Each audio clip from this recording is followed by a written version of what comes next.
Nikah dulu atau mapan dulu? Nah, ini pertanyaan yang sering diajukan oleh para kaum jombloan dan jomblowati, teman-teman kaula muda yang belum menikah. Nah, yang perlu digarisbawahi ini adalah definisi mapan. Jadi, apakah mapan itu dikategorikan sudah punya rumah, atau sudah punya kendaraan, atau sudah punya pekerjaan, macam-macam lah definisi mapan. Nah, ini yang harus difahami dulu, sehingga kita bisa memutuskan apakah enaknya menikah dulu atau mapan dulu. Nah, jika teman-teman yang masih muda ini yang belum menikah itu tidak bisa mendefinisikan mapan, maka akan tidak jelas apakah mapan dulu atau nikah dulu. Definisi mapan ini juga harus dispesifikkan, mapan untuk diri sendiri atau mapan menurut orang lain, sehingga teman-teman bisa memutuskan enaknya menikah dulu atau mapan dulu. Jadi banyak perspektif yang dilihat, banyak untung rugi tentang apakah enaknya menikah dulu atau enaknya mapan dulu. Nah, sebagai gambaran ya, mari kita bedah satu-satu. Pertama, perspektif keuangan. Jadi keuntungannya mapan dulu adalah memiliki kestabilan finansial sebelum memulai pernikahan. Nah, ini akan memberikan keamanan dan kenyamanan. Dengan penghasilan yang cukup dan tabungan yang cukup, pasangan bisa lebih mudah untuk merencanakan keuangan di masa depan, baik merencanakan tentang membeli rumah, membeli kendaraan, maupun menyiapkan dana-dana yang dibutuhkan untuk kehidupan rumah tangga. Namun tantangannya adalah menunggu biar benar-benar matang itu bisa memakan waktu, bisa-bisa kemakan usia sehingga menikahnya di usia yang sudah lanjut atau usia yang tidak muda lagi. Nah, padahal pernikahan ini tidak pasti waktunya. Kadang sudah mapan, jodohnya belum ketemu. Nah, itu keuntungannya. Kalau keuntungan nikah dulu, nah, keuntungan nikah dulu ini menikah lebih awal itu memungkinkan pasangan untuk tumbuh dan berkembang bersama. Mereka dapat saling mendukung dan mencapai kestabilan finansial dan menikmati perjalanan perjuangan bersama secara finansial. Namun, tantangannya ketika menikah dulu adalah ketidakstabilan finansial saat hidup berumah tangga. Mungkin pasangan akan banyak mengalami stres, tidak hanya stres menjalin hubungan, tapi stres mencari kestabilan ekonomi atau kestabilan keuangan.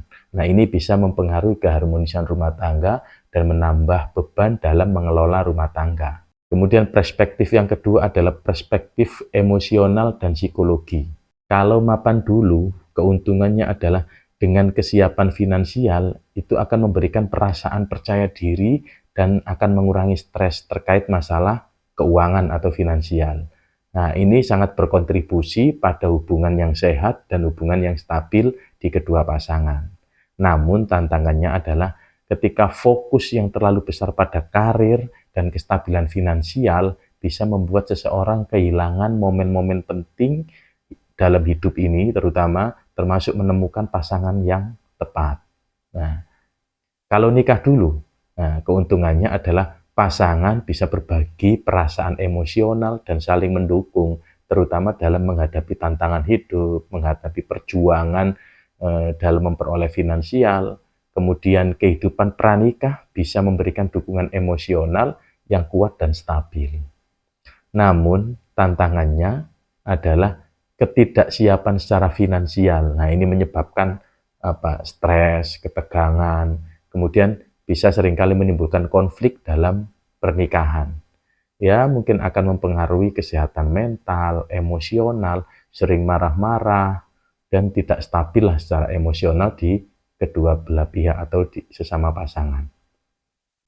Kemudian perspektif sosial dan kultural. Nah, kalau mapan dulu, keuntungannya adalah banyak budaya, terutama di budaya di Indonesia ya, itu menghargai kestabilan finansial dulu sebelum menikah.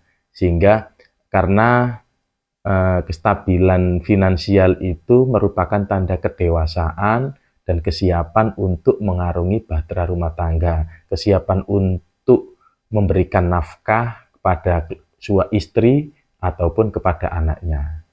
Namun tantangannya adalah tekanan sosial menikah yang meningkat seiring bertambahnya usia. Kalau sudah usia di atas 30 belum menikah, itu sering ditanya kapan nikah. Kemudian ketika kita memilih nikah dulu, menikah lebih awal seringkali sesuai lah dengan norma-norma sosial, sehingga kehidupan sosial ini kita tidak banyak pertanyaan kapan nikah karena sudah menikah.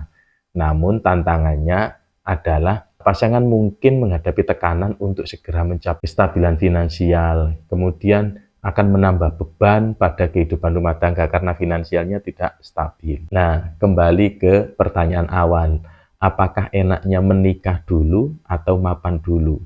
Nah, ini tergantung dari perspektif pribadi masing-masing, kesiapan dari kedua pasangan. Jika memang kedua pasangan ini sudah saling kompromi, setiap masalah akan dihadapi bersama dan saling berjuang, saling membantu untuk kestabilan emosi, ini bolehlah menikah dulu baru mapan.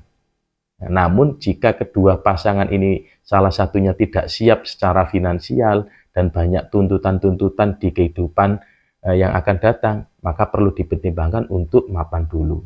Jadi untuk menikah dulu atau mapan dulu itu tergantung pribadi. Kalau saya ditanya menikah dulu atau mapan dulu, saya jawab menikah dulu. Yang penting kita sudah punya penghasilan, sehingga saat berumah tangga, kita akan berusaha untuk mencari penghasilan tambahan, untuk mencari kemapanan finansial secara bersama-sama. Nah, ini harus ditekankan sebelum menikah terhadap pasangan yang akan kita nikahi. Karena kita tidak tahu kemungkinan yang akan datang. Nah, jika menunggu mapan dulu, sampai kapan kita mapannya? Karena cita-cita atau tujuan kehidupan bersama itu adalah saling membantu, saling memahami, saling bekerja sama untuk membangun rumah tangga.